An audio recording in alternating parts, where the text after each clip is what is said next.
Почитувани колеги, Стефчо Акимовски денеска не кажа ништо конкретно за да се одбрани себе од сомнителните наводи кои што ги презентиравме. Стефчо Акимовски не кажа ништо во врска со скандалот за потпишувањето договор за концесија со непостоечката фирма.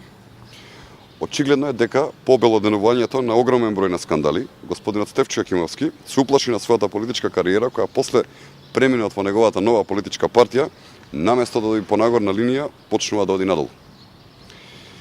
Стефчо Акимовски во невешт обид за одбрана на своите така наречени капитални дела, селективно презентира податоци и се обидува преку нив да наметне перцепција за вистина на неговите тврдења.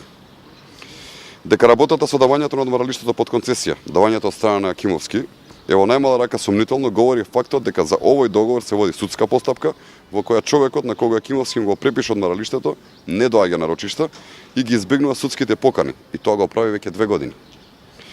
Го повикуваме господин Стефчо Акимовски да одговори на следните прашања во однос на потпишаниот анекс на договорот за концесијата на рудникот во Струшко со непостоечката фирма. Зошто, како министер во владата на СДСМ, ја менува фирмата концесионер? Зошто потпишува анекс на договор за концесија со непостоечка фирма? Треба Акимовски и СДСМ исто така да одговорат за колку пари го штетија буџетот на Република Македонија, пари на граѓаните, и дали собствениците на оваа фирма се дел од финансиерите на Социјалдемократскиот сојуз. СДСМ и Стефчо Акимовски мора да дадат одговори на овие прашања. Полете ли имате прашања?